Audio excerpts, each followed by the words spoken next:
எங்க இருக்கு தெரியுமா? சொக்கம்பட்டி சாராயம்மா பாட்டிக்கு சாராயம்மா பாட்டி சாராயம்மா கோயிலையோ வைக்கலனோ சொக்கம்பட்டி சாராயம்மா பாட்டிக்கு சொக்கம்பட்டி சாராயம்மா பாடி சாராயம்மா புரியா சாராயம்மா முன்னே வைக்கலனோ புரியா வைக்கலேனோ. எனக்கு சொக்கம்பட்டி போய் சாராயம் வாங்கிட்டு வா. சொக்கம்பட்டியில சாராயம் காய்ச்சல ஏன் சொன்னா? ஆமசாமி நான் போய் நேரத்து பார்த்து வந்தேன். வேற ஐட்டம் என்னது? டாஸ்மார்க். டாஸ்மார்க் இப்ப போய் வாங்கிட்டு வா. என்ன இப்ப போய் வாங்கிட்டு வரணும்னா? வாங்கிட்டு தான் அதை தான் வாங்கிட்டு தான் வாதிக்க மாட்டேன். எனக்கு ஏத்த பாக்கிய மாதிரி கொண்டு வரணும் சாமி. எனக்கு ஏத்த சரக்குன்னா என்ன சரக்கு? கண்ட சரக்கு வாங்கிட்டு தான் ஏத்துக்க மாட்டேன். நான் கேட்டுன்னு போய் கேடு. என்ன மேஜிக் மூமெண்ட்ல 3 பாட்டில் வாங்க. சரி. அவர் என்ன பெக்காடி நம்மள 4 பாட்டில் வாங்க. இதெல்லாம் என்ன செய்யும்? சரக்கு எனக்கு வாங்கிக்கிறது பிடிக்க மாட்டேன். சாமி இந்த சரக்கு என்ன செய்யும்? இந்த சரக்கு என்ன செய்யும்? பெக்காடி லெமன்லாம் குடிச்சோம்னா சுமுத்தா இருக்கும், வாயில வாட வராது. அப்ப நேத்து தலைவலிக்கு சொல்லுங்க. அதானே சரியனே. என்ன நீங்க குடிக்கும் போது கண்ணால பாத்தீங்க, நான் குடிக்கிறேன்னு சொன்னா யாராவது நம்புவாங்க? 2-3 நாள் ஊர தங்குற ஊர்ல 3 கழுதையில அதை வாங்கி தான் குடிக்கும். எனக்கு கட்டை வச்சு பாட்டில பாப்பா அதுல மேஜிக் மூமெண்ட் பெக்காடி லெமன் போட்டுருக்கும். அப்படியா சாமி? பெக்காடி லெமன் போட்டுருக்கும். மோரி விளைச்ச வளப்புக்கு அவங்க லெமன் கேட்கும். அதான் உங்களுக்கு தொங்குது, எங்களுக்கு தொங்கல. இப்படி ஆமா நல்ல எண்ணத்தோட இருங்க.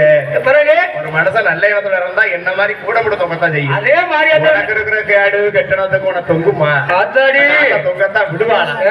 எப்ப நல்லா கழுகுமா? நல்லா கழுகுமா? 2 சங்கிலி கூட பண்ணோம்னா இவனுக்கு 4 நாளா வயித்தால வரும். எண்ணத்தை பத்தீங்களா? எங்க கூட தான் விடிய விடிய படிக்காரு. எங்களுக்கு முன்னாடி இவ்வளவு தொங்குதா? ஆமா இவருக்கு தொங்குது பாருங்க. விடிய விடிய படிக்க முடியல. விடியகால எங்க வரேன்? எங்க என் ரூம்ல நான் உண்டு, என் கோயில் உண்டு படுத்து கிடக்கேன். ஆமா இவனுக்கு பொண்டாட்டி பிள்ளைய இருக்கு. ஆமா இருக்கு. பொண்டாட்டி பிள்ளைகளுக்கும் இருக்கிறவனுக்கும் கல்யாணம் பண்ணிக்க பிரம்மசாமிக்கு இதான் வித்தியாசம். ஓஹோ கல்யாணம் வேண்டாம், காட்சி வேண்டாம், அந்த ஆத்தாலேயே தஞ்சை பண்றதா அவ அள்ளி கொடுப்பா. அப்படியா? உனக்கு பொண்டாட்டி பிள்ளை இருக்கனால ஒரு முளை கட்டதான். எனக்கு பிள்ளை குட்டி சொல்ற போய் இருக்கும்படி மாரியம்ம மடியில உட்கார்ந்த கூட அவ என்னை ஏத்துக்கிடுவா. சரி அவ எப்படி பிறந்தாலும் அப்படி இருக்கு. அவன் வாசல் தாண்டி ஒரு உள்ள ஒரு எட்டு வை 8ஆம் நாள் வாயில முத்து போட்டு விட்டுருவோம். நான் அங்க போக மாட்டேன். விடுதாள பங்க கருவறைக்குள்ள போக மாட்டேன். முடியும் விடுதாள அந்த குடி பறத்துக்கிட்ட விடுதாள பாரு.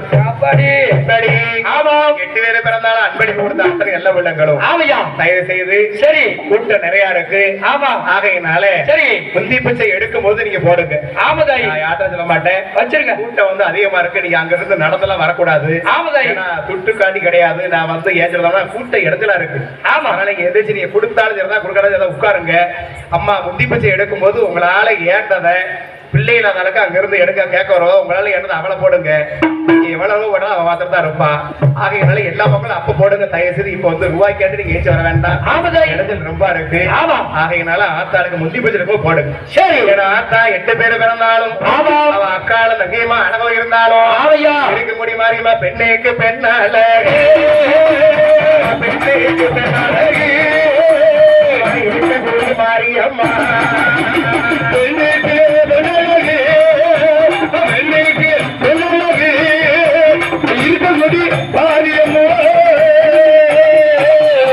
பெண்ணுக்கு பெண்ணா பிறந்தாலும் ஆமா நாயார மாரியம்மா 8 பேரும் ஆமையா நம்ம சன்னிதானத்துல என்ன கேட்டான் தெரியுமா? ஆண்டவா பகவானே 8 பேரு பெண்ணா பிறந்திருக்குமே ஆண்டவா. ஆமா உலகத்துல பெண்ணா பிறந்தாலும் 8 பேரு என் பேர்